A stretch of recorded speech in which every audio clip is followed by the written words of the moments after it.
to another marketing strategy session. Today, we have Tarun Stevenson on with us, and he is a leadership guru, master expert. Tarun, thanks for coming on. Thanks so much for having me, Jeff. Lovely to catch up again.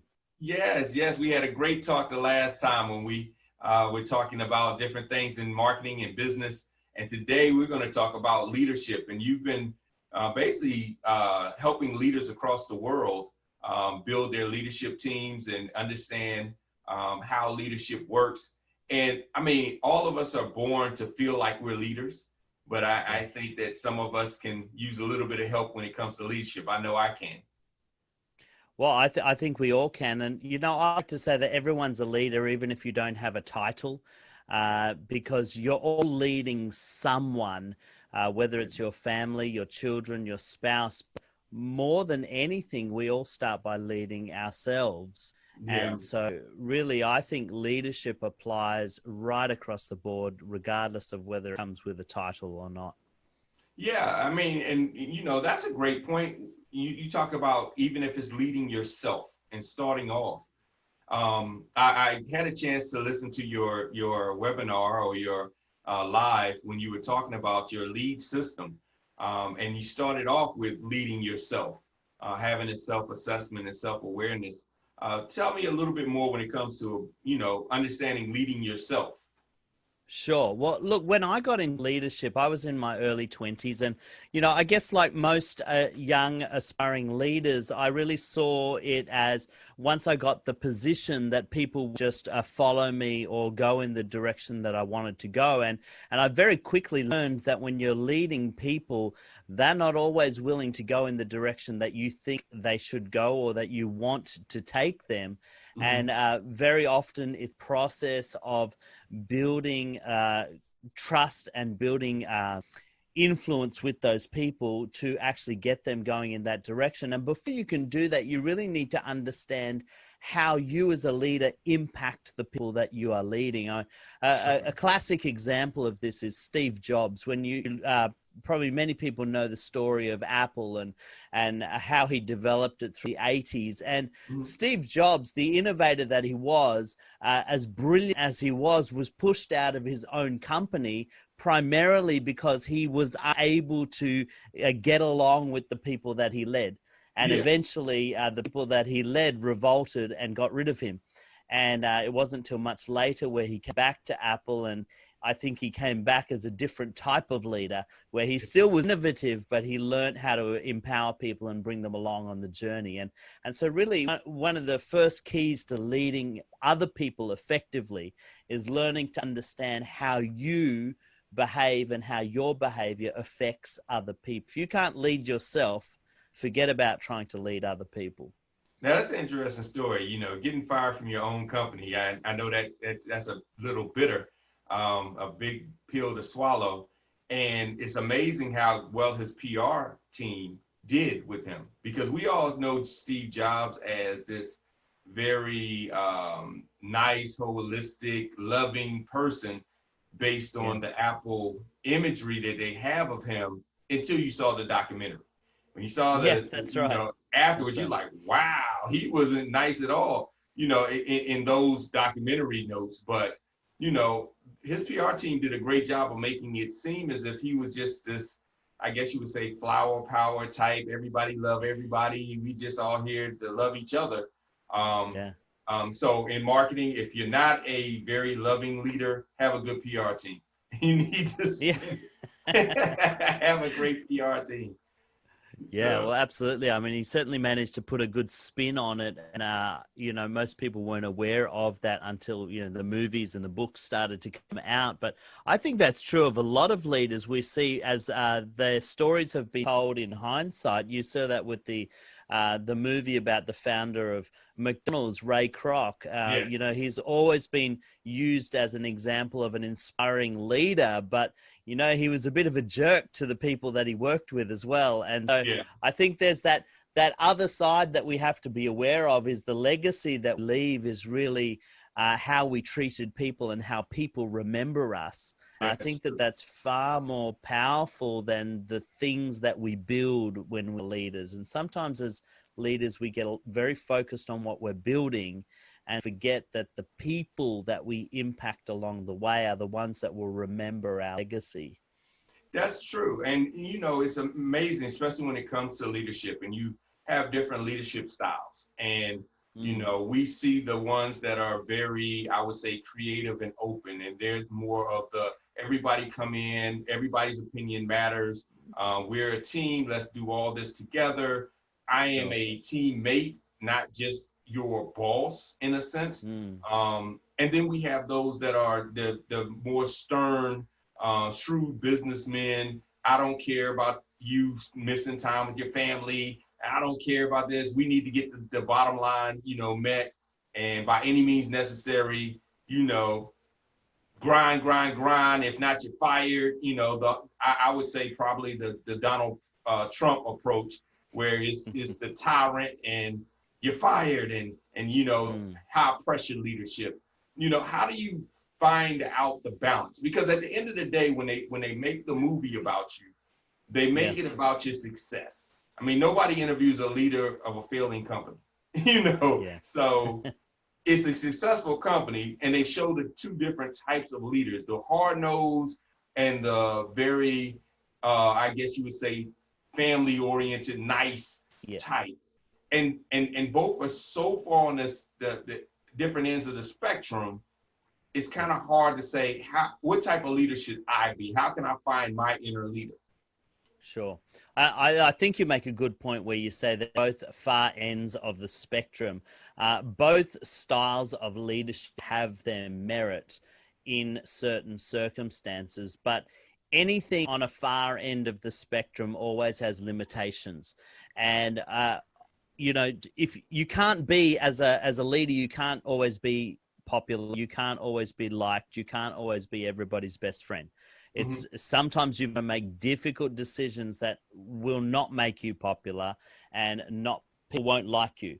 But at the same time, you can do it in a way that doesn't alienate people or ostracize people from who you are and where you're trying to take them. I think ultimately you've got to be thinking about what is most valuable in your leadership. And a good friend of mine who's a leadership coach and an expert in emotional intelligence, Bobby Allen, he says this. He says, people are your greatest capital.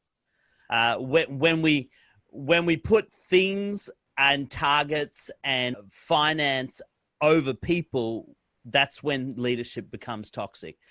When we put goals and outcomes over people, that's when leadership becomes dangerous.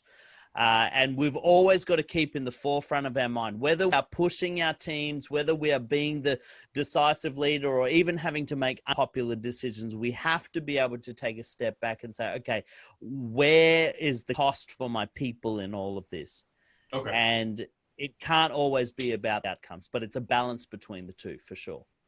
That makes sense. Now, I mean, that really brings us to your second part of leadership is the E in leadership, and that's expectations. Managing those expectations. And it's more than just expectations of bottom line. We're talking about culture expectations and revenue expectations.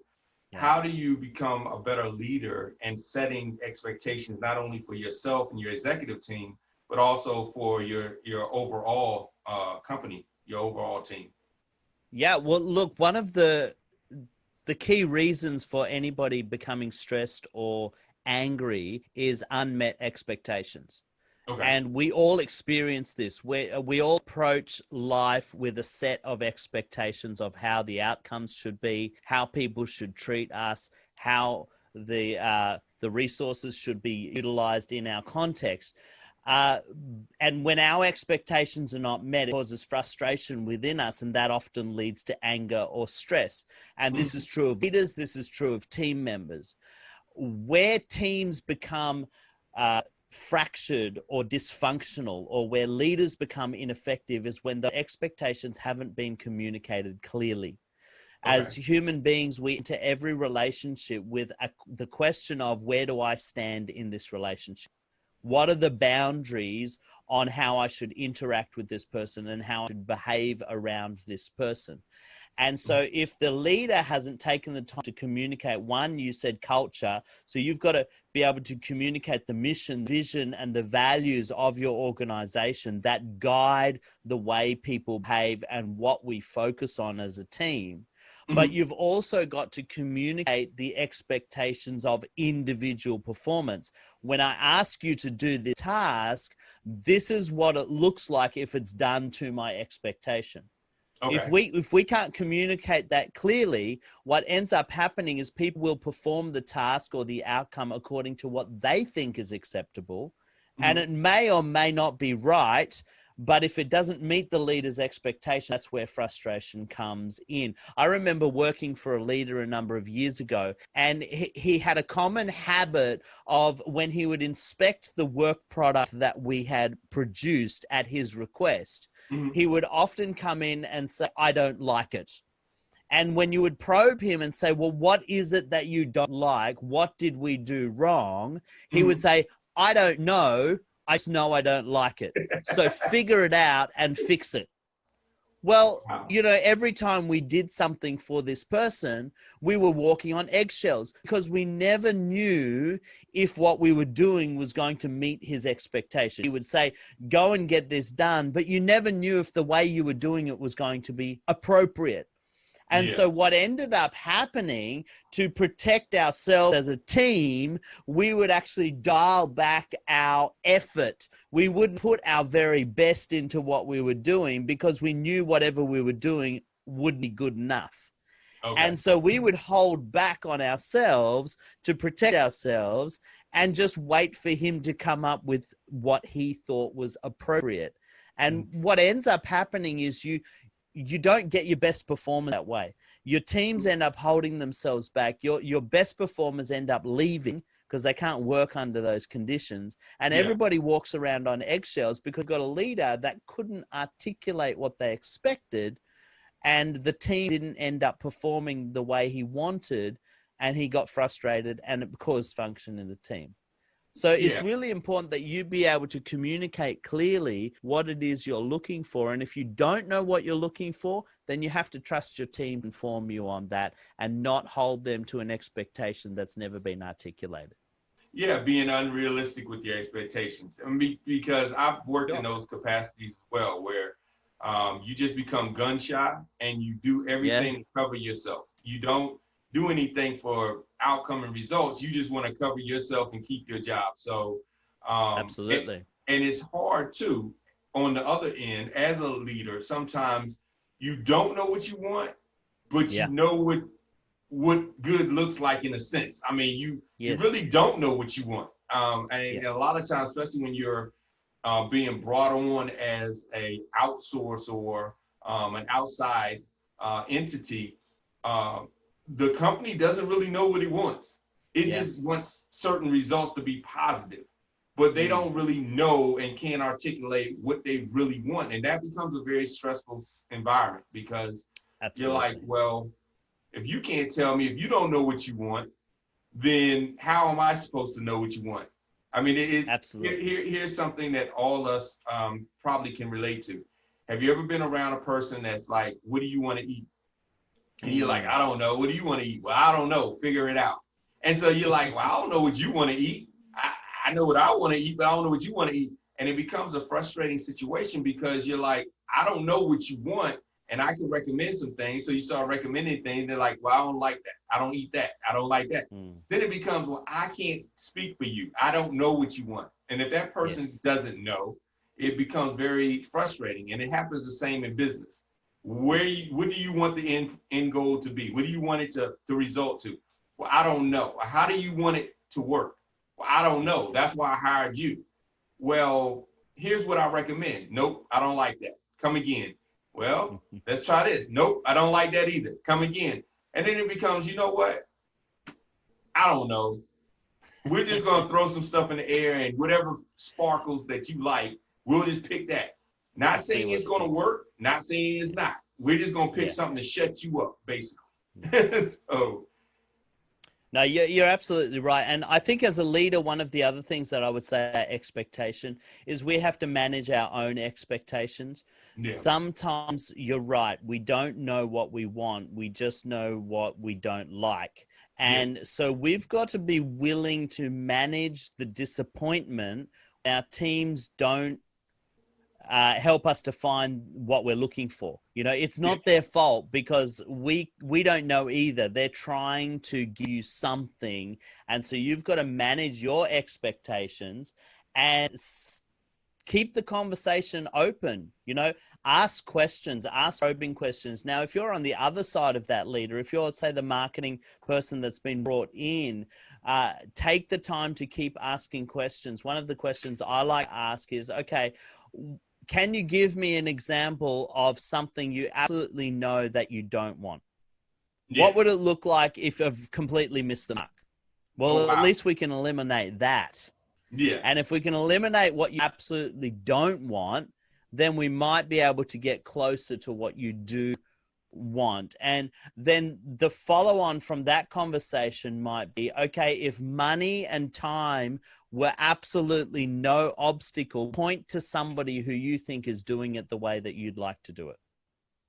Great approach. So you And if you reverse engineer it based on eliminating what they don't want to narrow it down to what they really expect. That, and sometimes what's happening is you're looking at something that is maybe not in your league. Maybe you're looking at the Apple standard of what you like, but your organization is not at that level. You don't have the budget, you don't have the expertise, and so everything you produce looks like an inferior product. So you've got to manage that expectation. But what you can say is, okay, I know what I really like. How can I get to a place where I'm happy enough and it looks enough like what I'm going for, but understanding that my organization's not there yet. Yes. I'm on a journey. Yes. You know, and if you've got a perfectionist leader, that can be a problem because perfection doesn't exist. And if they're going for perfection, that can be very frustrating. Yeah, I can give an example of that. When I do web design, a lot of times you'll work with companies and they say, we want our website to look this way. And so I'll use the old MTV approach. So they look at websites like an MTV. Now this is dating me because this was a long time ago, but they'll look at those sites and they say, we want it to look like that. And so you'll say, well, okay, well, I need you to have some professional photography. I need some professional video editing. Well, we don't have that right now. We have these images. Well, you can't have a site that looks like this without the professional imaging. So they'll say, well, it can't be that hard. It's only a picture and a video. But you don't understand. It's the picture and video that makes the website. And when I show them the template, the source code, and I strip all pictures and videos out and show them the blocks, they see the layout and they say, well, that's easy. But I'm telling them, you have this layout. But without the quality pictures, if you're not willing to invest in a professional photographer and a professional videographer and editing to make the pictures look good, your website is going to look like this. And I don't care what pictures you plug in, it won't look that way. And they kind of get it. The expectations become realized because they're like, okay, so they may not have spent a lot of money on the web framework, but they spent thousands of dollars on having professional pictures. And that made all the difference. So you're able to now see each other's point of view to get to the common goal. Absolutely. And, you know, I think it's good to remind, you know, if there are solopreneurs or startups that are listening, it's good to remember that as you're growing, you don't have to have everything at the highest level. You can build it as you go. And it's okay to make small changes because you may not have the budget to change everything all at once, but just change something and then move towards your ideal over time. Yeah. Now, one thing you talked about as far as with the expectations is communication and how important that is. in setting the expectation. And one thing that I always try to do on my end is hire experts and leverage their expertise. So, so true. I may not be the best in whatever it may be. Like, for instance, I may not be the best graphic designer, but I educate myself enough to know what good looks like, and then hire somebody that's better than I am, and then leverage their expertise. Now, I let them know that I know enough to not get taken advantage of. I know enough to know what good looks like. So you're not going to give me a, basically a clip art that everybody else is using and say that it's a Picasso. No, I know what a Picasso looks like. So, I know enough, but then I say, okay, you're the expert, and I want to leverage your expertise in it, and let's go. Let's see if it works. If it doesn't work, we'll come back to the table. But see, I'm gauging my expectations of, I know that I hired you because you're better at it than I am, and I'm looking to you to tell me what's going to work and what's not. And if it doesn't work, now we come back to the table, and I start to say, okay, this is the direction I'm looking at because we tried your direction. It didn't really hit the mark. So now let me put a little bit more of my input into it. So I've taken that approach, and it's worked pretty well with some projects. Some projects it hasn't, but letting the team have a piece of that leadership in their area of expertise. Yeah, it's so important to trust your team. If you gather experts to your team, you've got to trust them to do what they're good at. But like you say, have enough competence to know what good looks like, but then let your team do their job.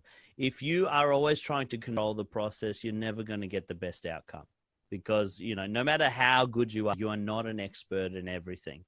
And so you've got to let your team do what they've been hired to do or what they've been brought in to do, and then let them shine. Let them take the credit, share it with them. Don't take the limelight, and that's where you're going to get your best results. Yes. Now, when you're actually working with your team, your next one is the A, attitude. Having a good attitude, managing attitudes, not only your attitude, but your team's attitude. How do you approach leading when it comes to managing attitudes? Look, I think leading, everything flows out of your attitude. Or to put it another way, everything flows out of the conversation you're having inside of your head. Okay. If I could tell a story, maybe to illustrate this, a number of years ago, I used to be a school teacher before I started doing leadership coaching, and I was a substitute teacher, and I turned up to a school one day in an area of town that was known to have very high behavior problems. And I walked up to the classroom. I was greeted by a teacher from next door, and she said to me, "Oh, you've got the worst class in the whole school." And I felt myself tensing up. I felt anxiety rising because I thought, I was a new teacher at that time. I wasn't experienced in dealing with a lot of problem behavior. And something inside my head said, "You got this, Stevenson. You've got this. Just relax." And that was my attitude. That was the conversation in my head. And so to manage the attitude, I said to this teacher, and I don't know why I said it, but I just said it in the moment. I said to her, "Not to worry. I don't have naughty kids in my class, only good kids." Okay. And she laughed at me, and she said, "No, you don't know this class. They are the worst class in the whole school. If you have problems, you best call me and I'll come and deal with them." I said, "All right, no problem." And so I walked into the class and I started setting up, and two girls turned up early and they said, "Oh, sir, this is the worst class in the whole school. They're going to give you a lot of problems today." And they got the classroom photo off the wall and they came over to me and they showed me all the boys that I was going to have problems with. And I said, "Girls, thank you so much for your concern, but Mr. Stevenson doesn't have naughty kids. I only have good kids." See, what was happening is I was growing in confidence. As I managed the story in my head, I started to feel less anxious, and then I started to manage the attitude of the kids in the class. I started to convey my confidence to them, and they laughed at me and they said, "No, you never had this class. They're the worst class in the whole school." I said, well, just don't write me off just yet. Just let's see how we go. And the class came in and I started taking the role, and I got halfway down and I called out this boy's name. His name was Cameron. And he stood up. I'm not making this story up. This is every word of it's true. And he stood up in the middle of the class and he threw his hands out in a grand gesture. And he said, Mr. Stevenson, I am the naughty boy in the classroom. And the class roared with laughter and looked at me. And I said, Cameron, lovely to meet you, but I've got one problem. I don't have naughty kids in class, only good kids. So you couldn't possibly be the naughty boy in my classroom. And he said, no, you don't understand. I actually am really naughty. And every time we have a substitute teacher, I always get kicked out of the class. I always get sent to the principal's office. I said, Cameron, let's try something different today. Let's see if you can be my best student. And let's see if we can help each other have a great day. Well, you know, a funny thing happened with Cameron is Cameron followed me around that class all day trying to be my best student. He kept on saying, Mr. Stevenson, am I having a good day? Can I help you, Mr. Stevenson? Can I be your line leader, Mr. Stevenson? Can I hand out your worksheets, Mr. Stevenson? See, what happened was when I arrived there, everybody had a perception of this class. They were the bad class. They were the naughty kids. And my story in my head, my initial reaction was, oh no, this is going to be a difficult day. But I decided to manage the story by telling a different story to everybody else. Yeah. I was faking it. I was scared. I was still anxious about the class, but I was faking it. And I kept on saying to everybody, hey, this is a great class. We're going to have a great day. Yeah. A funny thing happened is I had a good day. And I didn't have a naughty class. And as I left that day, the teacher from next door came out and she called after me. And she said, are you some kind of magician? I have never seen that class behave for any substitute teacher before. What did you do? And I was being a bit of a smart aleck. And I said to her, I told you I don't have naughty kids. I only have good kids. Yeah. I'm telling that story and how it applies to leadership is, the way your team behaves starts with the story you tell yourself about your team. Yes. You may have difficult people in your team, but they're only going to become the people that you describe them as. Makes sense. If you see a lot of difficult people and this is true if it's going the other way, if you're dealing with a difficult leader. A lot of different people are behaving out of the way other people have treated them in the past. It's very seldom about you. It's usually because they've been hurt by somebody else or they've been abused or mistreated by someone else. And so they give you their worst behavior just to test how safe they are with you. Okay. And so if you can be the person that manages the attitude or the perception that you have of them and you communicate to them trust, you communicate to them the possibility of being better. Mm-hmm. What will happen is they will rise to the image or the standard that you present for them. And so when I'm talking about attitude, you've got to manage the story or the feelings that you have about your own ability, but you've also got to manage the attitude and the stories you tell yourself about the people that you lead. Because that will influence the way that you behave and that will influence the way that you treat them. And the way that you treat them will ultimately determine how they treat you and how they respond to you. That makes a whole lot of sense. You know, start up here, tell yourself a different story, and it will actually come out in your words and your actions, and that will actually influence the outcomes that you have. Okay, so if you have the ultimate confidence in your team and you, in your mind, just have the ultimate confidence that you have the best team, the best marketing team, they are the smartest and brightest, you know, and you portray that in your language to your team, then it helps them to look at putting their best foot forward into presenting 100%. The best that they have. 100%. I mean, you tell me, Jeff, do you prefer somebody yelling at you or encouraging you? Encouraging. I've had yes. Of course, all of us do. All of us love to be told that we're doing a good job. All of us love to be told that somebody believes in us. Yeah. And, you know, we've got to be careful. Don't be disingenuous about it. Don't, you know, say things about them that are simply not true. Yes. But you can always find something good to say. You Yeah, can always encourage your team. You notice when they do good stuff and let them know that you notice. Hey, I saw how you did that. I love the way you do it. Let's see if we can improve on that. yeah, You know, yeah. One of the things that I like doing is I like if it's something that I don't like, I like saying, hey, this wasn't your best work. yeah, I know you can do better because I love what you did here. And great. I'll refer, because when you're hiring somebody, you're hiring them based on past performance. And so you So have a true. point of reference. And you're like, look, man, this is not your best work. When you did this, this was awesome. I love the way you did this, this, and this.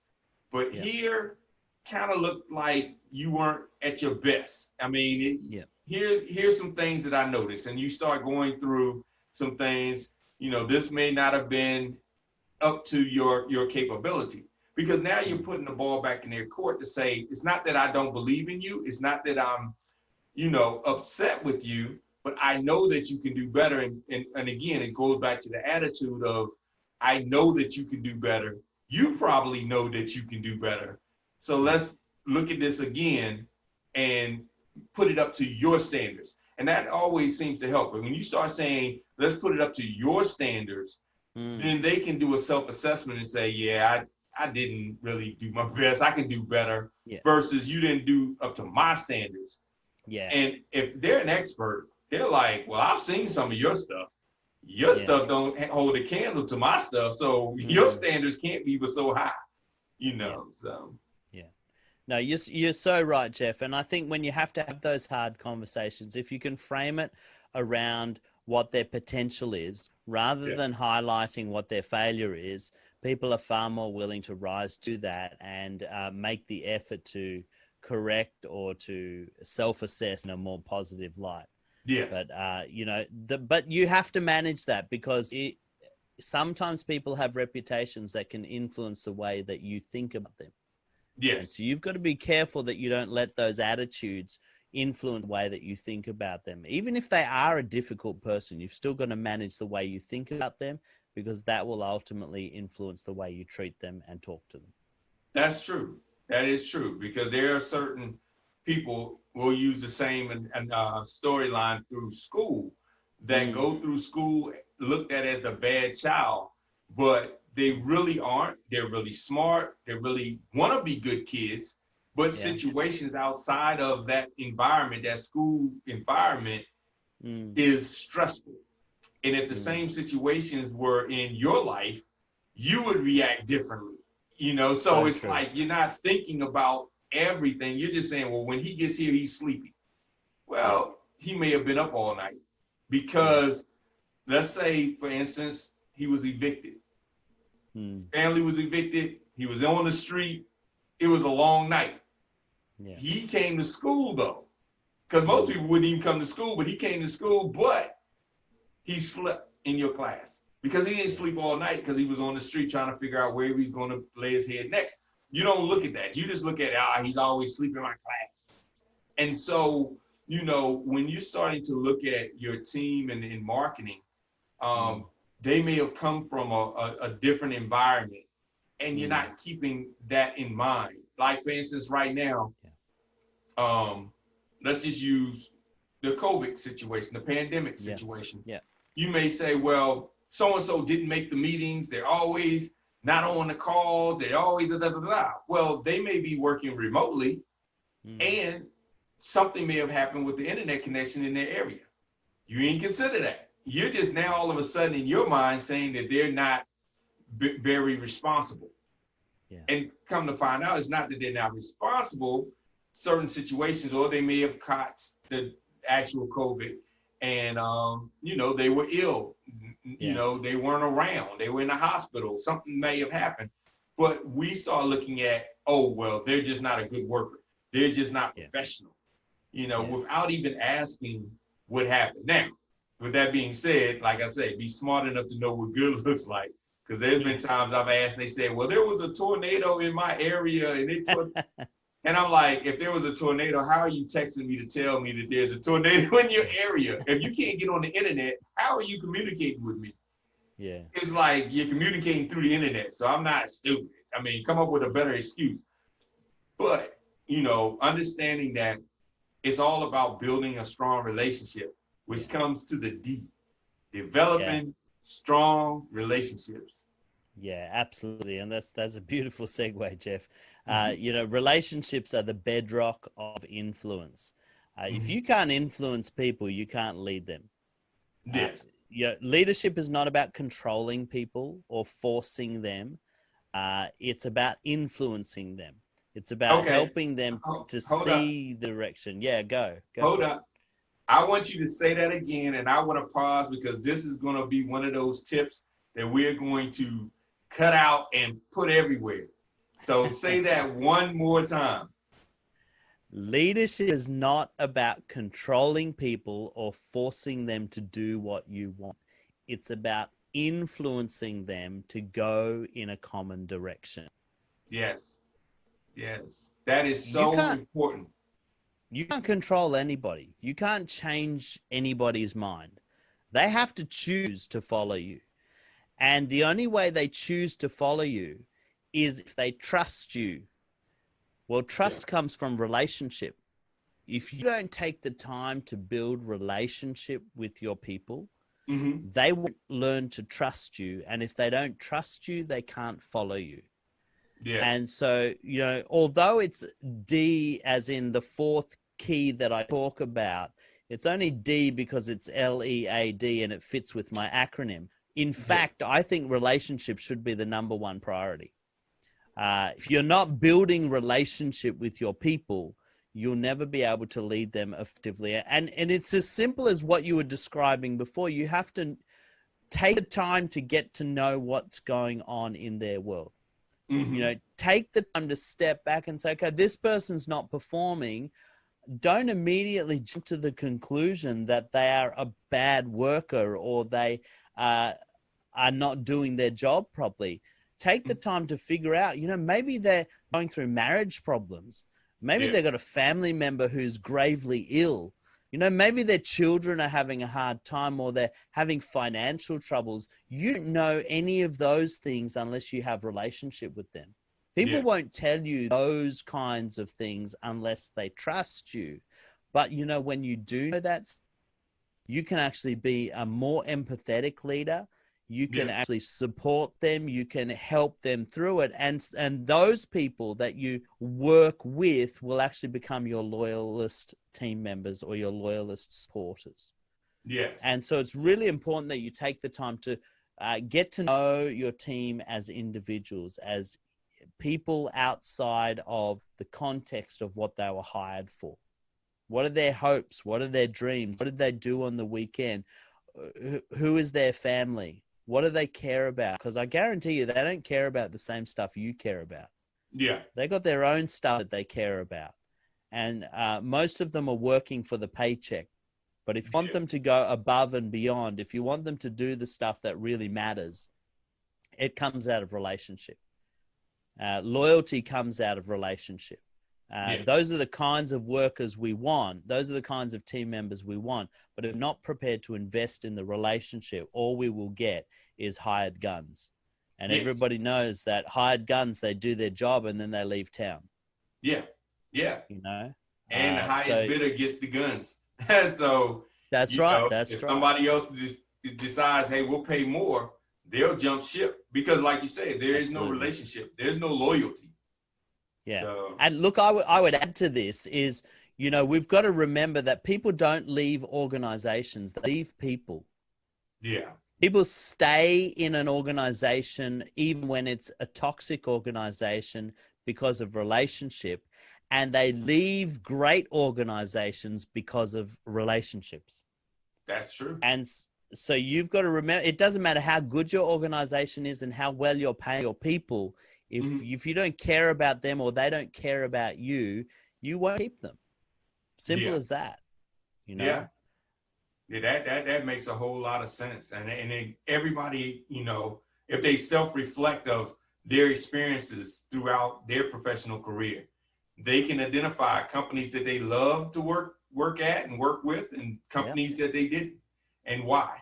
And Yeah. usually you're right. They will name a person and Yeah. say, yeah, because of so and so, I'm not there anymore.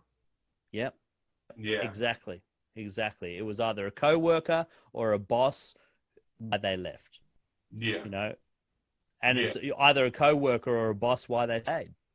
That's true. You That know, is true. I mean, there are some people that won't, you know, I know people that don't take the next step in their career and they won't go for a high paying job because they love the people they work with Yeah. And and that could goes do with, so much more. You know, could do so much more with who they are and what they're doing, but they choose to remain where they are because of the people. yeah. I mean, there's been situations where, there's people that everybody have seen this, that when this person leaves, let's Mm. say it's a VP or somebody, and they leave, and half the team leaves with them. I Yes, mean, so true. uproots, leaves, just, I don't care what company they're working with, we're Yeah, moving there too. And yeah, so, and that is because they enjoy that person, and the loyalty is with yeah, that person. So, yeah. I mean, this is why organizations have non-compete clauses because yeah, they know that if somebody leaves, especially key leaders, if they leave, they usually take a group of people with them. The reason I think non-compete clauses are ridiculous is because if you force somebody to stay, yeah, they're going to find another reason to leave. They're yeah, not staying for you. So you may as well let them leave for somebody else because they yeah, don't want to be there for you. yeah, The only way you keep them is if you can develop a relationship that's powerful enough to make them want to stay. yeah. And usually they'll find a loophole in their non-compete. They'll say, well, I can't do this and have this title. So I'll come in Mm, with this title, and I'll do something exactly. similar. But yeah, you're right. If they don't want to be there, and then here's the thing, while they're there, they are working on sabotaging your company. So Oh, they're there, 100%. but Absolutely. yeah, yeah. Absolutely. Yeah. So So true. so you have a workshop that you put on, that you actually walk through the different leaderships, and you talk about different experiences like the one that you had with uh, the yelling match that you had with another employee, Yeah, yeah. and so forth. How can somebody get into the workshop and kind of Sure. build their leadership skills? Yeah, absolutely. Look, so what we've talked about today, the four keys to leading, lead yourself, expectations, attitude, and develop relationship. That comes from a webinar that I have, and I'll make available to your listeners.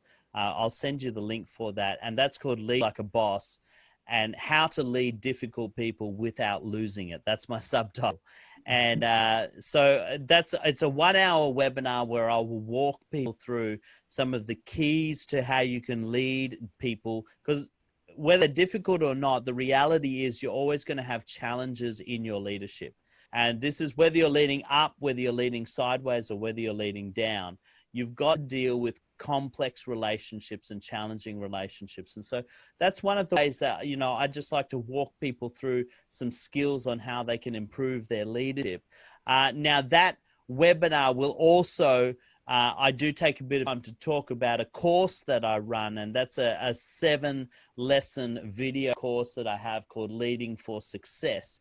And Mm-hmm. so if people are interested in going further, certainly they can get involved in the Leading for Success course. And I actually get involved in doing some coaching sessions with them and take them a little bit further in their leadership. But if you want a taste of what we've talked about, then definitely the Lead Like a Boss webinar.